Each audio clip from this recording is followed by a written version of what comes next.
एक ऐसी anime movie जिसकी कहानी इंसेप्शन जैसी हॉलीवुड मूवी से कम नहीं है। टाइम ट्रैवल पर बेस्ड एक ऐसी कॉम्प्लिकेटेड लव स्टोरी जिसमें दोनों लड़का लड़की एक दूसरे को प्यार करने लग जाते हैं, लेकिन एक दूसरे के बारे में जानते तक नहीं है। प्यार की एक ऐसी कहानी जिसे बहुत ही खूबसूरत तरीके से लिखा गया है और साथ ही ये आपको सोचने में भी मजबूर कर दे कि आखिर यहाँ हो क्या रहा है। आज की इस वीडियो में हम एक्सप्लेन करने वाले हैं एक ऐसी ही कुछ दिलचस्प और सर घुमा देने वाली कहानी की जिसका नाम है योर नेम, जिसे जापान में किमी नो नावा नाम से जाना जाता है। योर नेम एक एनिमे बेस्ड रोमांटिक मूवी है जिसे माकोतो शिनकाई ने लिखा है। IMDb में से दिए गए हैं 8.4 स्टार्स और टोमेटोमीटर में से किया गया है 98% फ्रेश, जो कि किसी भी एनिमे मूवी के लिए बहुत ज्यादा है। साथ ही मैं आपको बता दूं कि योर नेम पूरी दुनिया की तीसरी सबसे ज्यादा कमाई करने वाली एनिमे मूवी है, जिसने आज तक world wide around 358 million dollars की कमाई की है, जो कि होते हैं इंडियन करेंसी में अराउंड 26 अरब रुपए। अब सोचो, एक एनिमे मूवी इतना कमाई कर रही है तो इसमें कुछ तो बात होगी। फिर भी हमारे यहाँ कुछ लोग, कुछ नहीं बहुत से लोग, एनिमे को एज अ बच्चों के देखे जाने वाला कार्टून ट्रीट करते हैं। ये तो आज की इस एनिमे मूवी की कहानी से ही पता लग जाएगा कि ये बच्चों के लिए है या नहीं, क्योंकि मैं बता दूं योर नेम की स्टोरी कुछ ज्यादा ही कॉम्प्लिकेटेड है। हो सकता है आपको बहुत सी बातें समझ ना आए, पर टेंशन नहीं लेने का, तुम्हारा भाई इस स्टोरी की एंड में सब एक्सप्लेन करेगा। और हाँ, मैंने देखा है कि कुछ लोगों ने इस मूवी को बहुत ही शॉर्ट में एक्सप्लेन कर रखा है, जहाँ उन्होंने बहुत सी मेन बातें कवर ही नहीं की है और साथ ही खाली कहानी सुना के वो निकल लिए। इस दिमाग घुमा देने वाले मास्टरपीस को अच्छे से एक्सप्लेन तक नहीं किया कि यहाँ हुआ क्या। तो मैं इस कहानी को थोड़ा डिटेल में कवर करूंगा। That's why I will cover this video in 2 parts. Video को पूरा देखना। हो सकता है आपको शुरू में कहानी इतनी भी कुछ दिलचस्प ना लगे, पर जैसे ही कहानी अपने मिड पॉइंट पर पहुंचेगी वैसे ये आपके भी होश उड़ा देगी। तो ये तो होगी मूवी की स्पॉइलर फ्री इंट्रोडक्शन। अब ज्यादा टाइम ना वेस्ट करते हुए अपनी इंट्रोडक्शन देके आज की एनिमे एक्सप्लेनेशन का शुभारंभ करते हैं। तो बड़ी ही शीघ्रता से अपने कानों में ईयरफोन्स घुसा दो और टक लेके शांति से कहीं बैठ जाओ, क्योंकि आज की एक्सप्लेनेशन वीडियो में मजा इंटू 100 होने वाला है।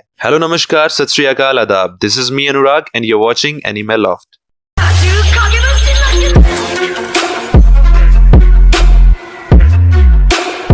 तो कहानी की शुरुआत में हम एक लड़की को सोते हुए देखते हैं जिसका नाम होता है मित्सुहा मियामिजू। वो जापान के एक छोटे से शहर इतोमोरी में अपनी दादी और अपनी छोटी बहन के साथ रहती है। वो अपने सपने में किसी लड़के को कह रही होती है, क्या तुम मुझे भूल गए? और अचानक उसकी नींद टूट जाती है। वो बड़ी हैरानी के साथ अपने चंगुमंगो को देख रही होती है और उन्हें दबाने लग जाती है। जी हाँ, मैं इन्हें चंगुमंगो कहता हूँ। तभी अचानक वहाँ पर उसकी छोटी बहन योत्सुहा मियामिजू आ जाती है और उसे देखकर गुस्से से कहती है, मित्सुहा तुम आखिर ये कर क्या रही हो? जल्दी करो, नाश्ता तैयार है। ऐसा कहकर वो वहाँ से चली जाती है। इसके बाद मित्सुहा आईने के सामने खड़ी हो जाती है और अपने कपड़े उतारकर अपनी बॉडी को बड़ी ही हैरानी के साथ देखते हुए चीख कर कहती है, क्या? इसके बाद सीन शिफ्ट होता है और हमें अगला दिन दिखाया जाता है, जहाँ मित्सुहा ब्रेकफास्ट कर रही होती है। उसकी दादी और उसकी छोटी बहन उसे कहते हैं, मित्सुहा आज तुम कुछ ठीक लग रही हो, कल तुम बहुत ही अजीब बिहेव कर रही थी। ये सुन के मित्सुहा हैरान हो जाती है क्योंकि उसे ऐसा कुछ भी याद नहीं होता। तभी अचानक रेडियो में ट्रांसमिशन होने लगता है कि इस साल के इलेक्शंस अगले महीने की 30 तारीख को होने वाले हैं और साथ ही टीवी में भी एक न्यूज आ रही होती है कि एक धूमकेतु जो 1200 सालों में सिर्फ एक ही बार दिखता है, वो इस महीने पृथ्वी से नंगी आंखों से दिख सकता है। इसके बाद सीन शिफ्ट होता है और मित्सुहा स्कूल जाने के लिए तैयार हो जाती है और अपनी छोटी बहन के साथ स्कूल की तरफ निकल जाती है। रास्ते में उसे अपने 2 दोस्त तेशी और सायका मिलते हैं। सायका उसे कहती है, आज तो तुम ठीक से अपने बाल बनाकर आई हो। और तेशी उसे कहता है कि क्या तुम्हारी दादी जी ने तुम्हारे ऊपर से साय को भगा दिया? मित्सुहा को कुछ भी समझ नहीं आ रहा होता कि आखिर ये दोनों क्या कह रहे हैं। तभी वो एक जगह से गुजरते हैं जहाँ पर कोई आदमी भाषण दे रहा होता है। वो आने वाले इलेक्शन में मेयर के पद के लिए बतौर कैंडिडेट खड़ा हुआ होता है। वहीं रास्ते में मित्सुहा को अपने कुछ और क्लासमेट्स मिलते हैं जो उन्हें मेयर और मेयर के ठेकेदार कहकर चिढ़ा रहे होते हैं। ये सुनकर वो तीनों निराश हो जाते हैं और चुपचाप अपने स्कूल की तरफ निकल पड़ते हैं। तभी वो आदमी मित्सुहा को देखता है और गुस्से से उसे कहता है, मित्सुहा पीठ सीधी करके चलो। सभी लोग मित्सुहा को देखने लग जाते हैं और उसके क्लासमेट्स उस पर हंसने लगते हैं। ये देखकर मित्सुहा बहुत एम्बेरस हो जाती है और चुपचाप वहाँ से आगे निकल जाती है। वो दबी आवाज में कहती है, सबके सामने मेरी बेइज्जती क्यों करवाई? यहाँ पर मैं आपको बता दूं कि वो मेयर कैंडिडेट और कोई नहीं बल्कि मित्सुहा के पापा हैं। इसके बाद सीन शिफ्ट होता है और मित्सुहा अपनी क्लास में होती है। वो अपनी नोटबुक को बड़ी हैरानी के साथ देख रही होती है क्योंकि उसमें लिखा था,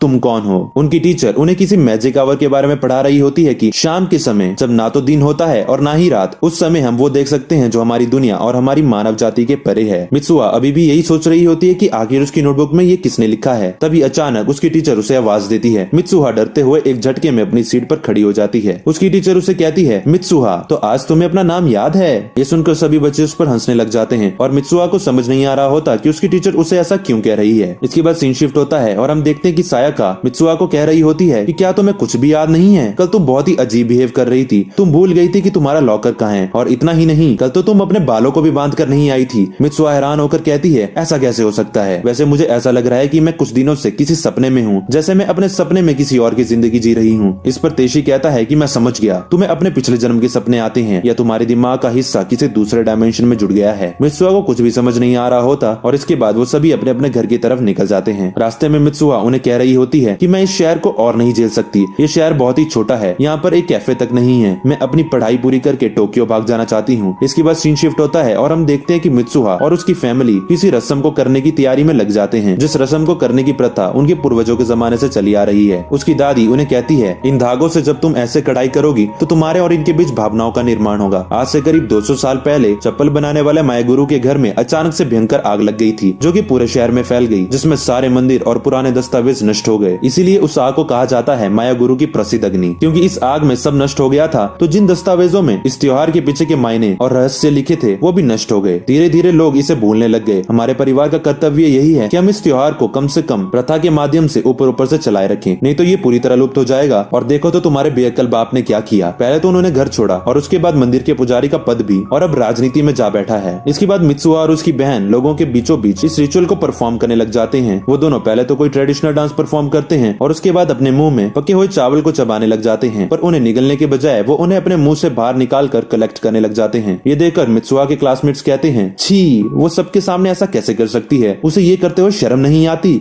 मित्सुआ को भी ये सुनाई दे जाता है और वो एम्बेरस हो जाती है। इसके बाद वो दोनों इन्हें कलेक्ट करके धागे के साथ अच्छे से सील कर देती है। बाद में जाकर ये लिक्विड अल्कोहल बन जाएगा, जिसे ये कुचिकामे साके कहते हैं। इसके बाद सीन शिफ्ट होता है और मित्सुआ और उसकी छोटी बहन कुचिकामे साके को लेकर अपने घर जा रहे होते हैं। मित्सुआ फ्रस्ट्रेट होकर चलाते हुए कहती है मुझे इस जगह से नफरत है, अपनी जिंदगी से भी नफरत है, अगले जन्म में मुझे किसी बड़े शहर का कोई खूबसूरत लड़का बनाना। इसके बाद अगली सुबह का सीन दिखाया जाता है जहाँ हम एक लड़के को देखते हैं जो कि सो रहा होता है। वो अपनी नींद से उठता है और बड़ी हैरानी के साथ खुद को देखने लग जाता है। वो अपने प्राइवेट पार्ट को टच करता है और शॉक होकर एकदम डर जाता है। वो खुद को बड़ी हैरानी के साथ आईने में देख रहा होता है। तभी उसे किसी की आवाज आती है, ताकि तुम उठ गए। वो उसके पापा होते हैं। वो उसे कहते हैं खाना बनाकर स्कूल चले जाना, और फिर वो अपने काम पे चले जाते हैं। ताकि कहता है ये तो बड़ा अजीब सपना है। तभी उसे सुकासा नाम के किसी लड़के का मैसेज आता है। ताकि कहता है सुकासा, अब ये कौन है। जैसे ही वो अपने फ्लैट से बाहर निकलता है वो अपने सामने अपनी टोक्यो सिटी को देखकर एकदम हैरान हो जाता है। इसके बाद वो फोन में मैप की मदद से अपने स्कूल पहुंचता है। उसे समझ नहीं आ रहा होता कि उसकी क्लासरूम कौन सी है। तभी पीछे से उसका वही दोस्त साकुसा फूजी जिसने मैसेज किया था उसे पकड़ लेता है और कहता है आज तो तुमने आने में बड़ी देर कर दी, चलो लंच करते हैं। ताकि सुकासा और अपने एक और दोस्त शिंता ताकागी को कहता है कि मैं खो गया था, इसलिए मुझे आज आने में देर हो गई। वो दोनों उसे कहते हैं भला ऐसे कैसे हो सकता है, चलो अब कैफे चलते हैं। कैफे का नाम सुनते ही ताकि तो जैसे खुशी से पागल ही हो जाता है। कैफे में मेन्यू कार्ड पर रेट्स पढ़कर वो कहता है इतने में तो मेरे घर का पूरा राशन आ जाएगा। जिस पर उसके दोस्त उसे कहते हैं तुम क्या बाबा आदम के जमाने से हो। ताकि कहता है मैं परेशान क्यों हो रहा हूँ, ये सब एक सपना ही तो है। उसके दोस्तों को कुछ समझ नहीं आ रहा होता कि आखिर क्या कह रहा है। इसके बाद ताकि बड़े ही चाव से डेजर्ट खाने लग जाता है। उसके दोस्त उसे कहते हैं ताकि तुम्हें आज काम पे नहीं जाना। ताकि कहता है हाँ लेकिन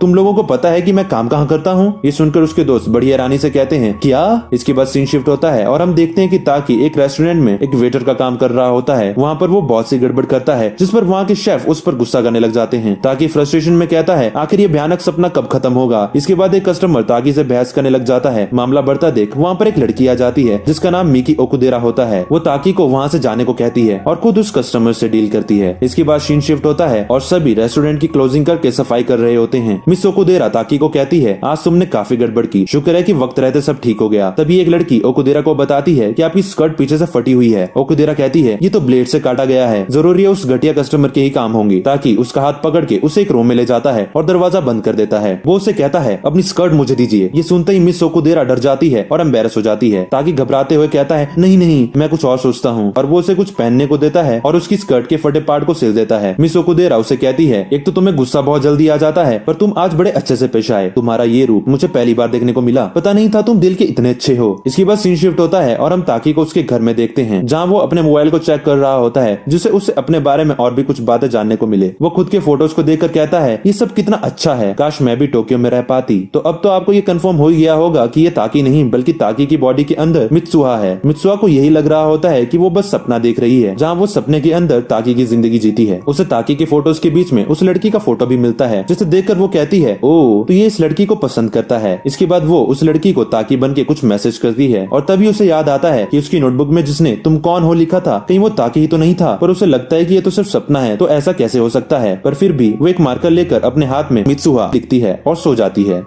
कहानी को आगे बढ़ाने से पहले मैं आपको कुछ कहना चाहता हूँ कि अगर आपने अभी तक हमारे चैनल को सब्सक्राइब नहीं किया है तो अभी वीडियो को पॉज करके सब्सक्राइब बटन दबाकर लाल से ग्रे कर दो और साथ ही बेल आइकन को दबाना मत भूलना, क्योंकि हम ऐसी ही अलग अलग तरह की एनिमे एक्सप्लेनेशन वीडियोस लेके आते रहते हैं।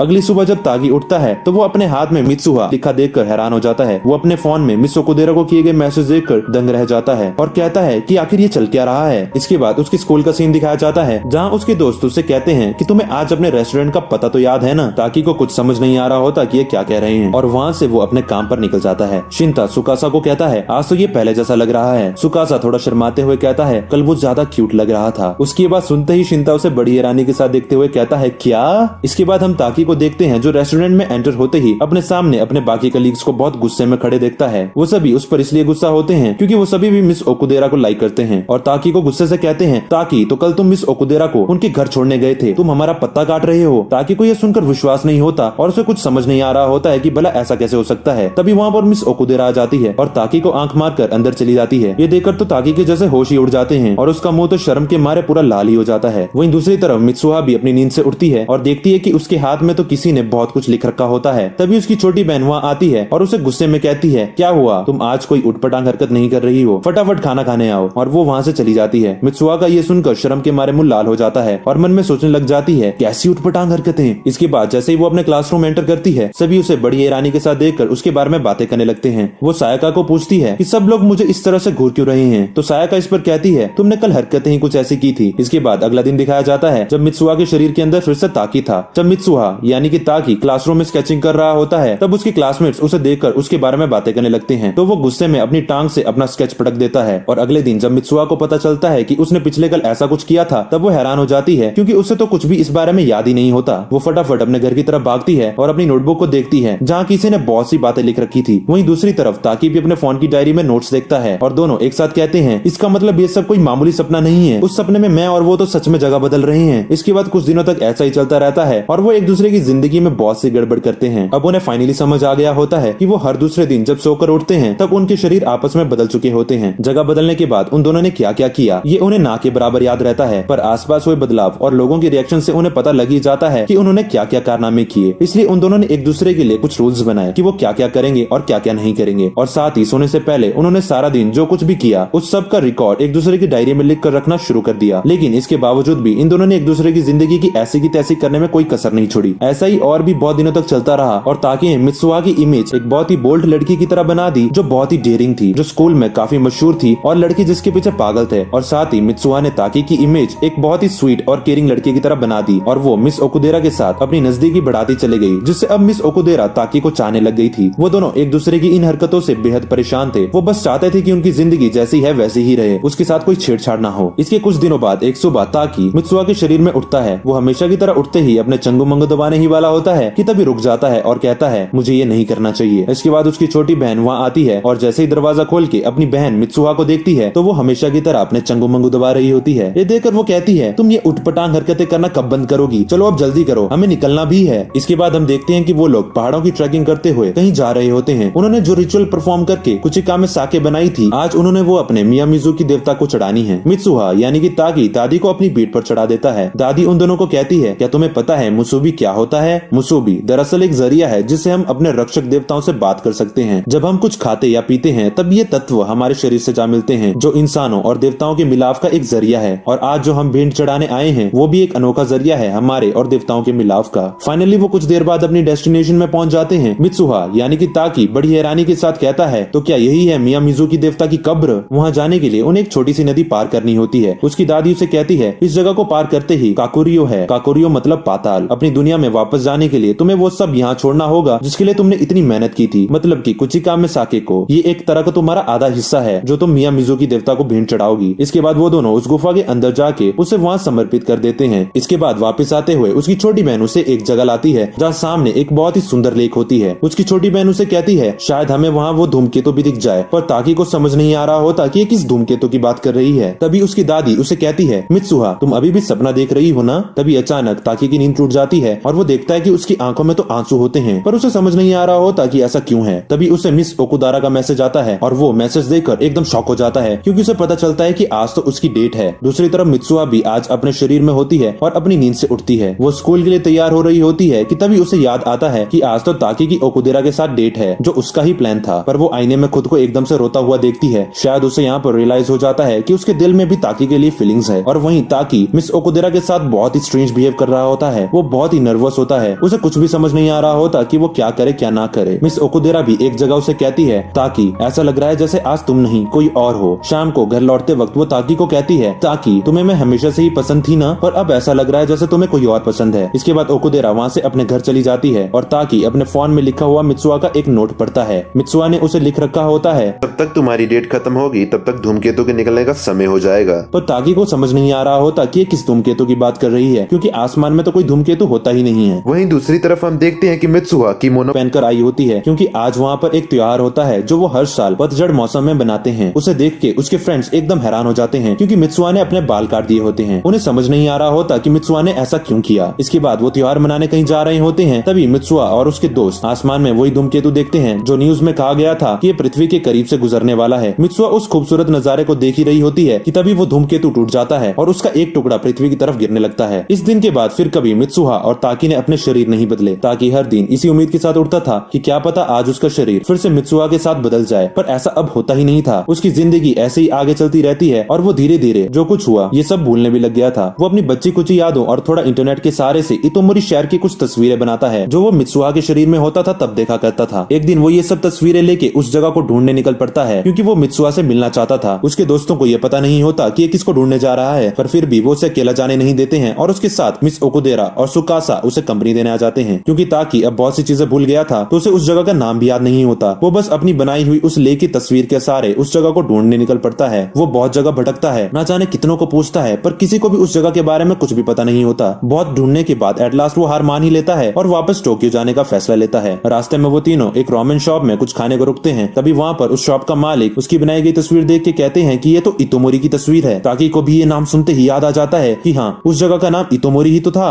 वो उन्हें कहता है कि ये इतोमोरी शहर कहाँ है, जिस पर उस शॉप के मालिक निराश होकर उसे कहने ही वाले होते हैं कि इतोमोरी शहर तो। तभी उसके दोस्तों को भी कुछ याद आ जाता है और जोर से कहते हैं कि कहीं वहीं पर तो वो धूमकेतु नहीं गिरा था। इसके बाद सीन शिफ्ट होता है और हम देखते हैं कि वो सब उस जगह पहुंच जाते हैं। ताकि अपनी आंखों से वो खौफनाक दृश्य देखता है जहाँ हर तरफ सब कुछ कब का तबाह हो चुका था। वहाँ पर तो एक बहुत बड़ी झील के सिवाय कुछ नहीं होता और साथ ही धूमकेतु की वजह से वहाँ पर एक और छोटी झील बन गई थी। उसके दोस्त कहते हैं कि इसको पक्का कोई गलतफहमी हुई होगी। ताकि कहता है नहीं ये वही जगह है, ये पहाड़, ये स्कूल का बगीचा, ये स्कूल की बिल्डिंग सब वही तो है। जिस पर उसका दोस्त सुकासा उसे कहता है पर ऐसा कैसे हो सकता है, तुम्हें 3 साल पहले की वो घटना याद तो होगी ही जिसमें सैकड़ों लोग धूमकेतु के गिरने की वजह से मारे गए थे। ताकि ये सुनते ही एकदम दंग रह जाता है क्योंकि वो कुछ दिन पहले ही तो मित्सुहा के शरीर में इस जगह पर था। वो घबराते हुए कहता है मर गई 3 साल पहले, ऐसा कैसे हो सकता है। वो अपने दोस्तों को अपना फोन बाहर निकाल कर मित्सुहा के द्वारा लिखे गए नोट्स दिखाने लगता है, पर वो देखता है कि वहाँ तो कुछ भी नहीं होता। उसे कुछ भी समझ नहीं आ रहा होता कि ये सब उसके साथ आखिर हुआ क्या। तो यहीं पर आ जाता है हमारी इस कहानी का दिमाग घुमा देने वाला इंटरवल और इसी के साथ हमारी आज की वीडियो यहीं पे खत्म हो जाती है। आई होप आपको आज की वीडियो में मजा आया होगा। मैं इस कहानी का पार्ट 2 और साथ ही इसकी कुछ थ्योरीज एंड एक्सप्लेनेशन जल्दी अगली वीडियो में लेकर आऊंगा, जिसकी लिंक आपको नीचे डिस्क्रिप्शन बॉक्स में जल्द ही मिल जाएगी। तो अगर आपको हमारी आज की वीडियो अच्छी लगी हो तो प्लीज वीडियो को लाइक करके अपने उन दोस्तों के साथ शेयर जरूर कर देना जो कि एनीमे देखना पसंद करते हैं या एनीमे देखना शुरू करना चाहते हैं। तो आज का सवाल ये है कि ताकि ने मित्सुहा की बॉडी में रह के जिस देवता की कब्र में अपना कुचिकामे साके चढ़ाया था उस देवता का आखिर नाम क्या है। अगर आप इस सवाल का जवाब जानते हैं तो नीचे कमेंट करके हमें अपने आंसर्स जरूर बताएं। If you like this video then please leave a like and give your opinion in the comment section below. Till then see you in the next video. Har Har Mahadev.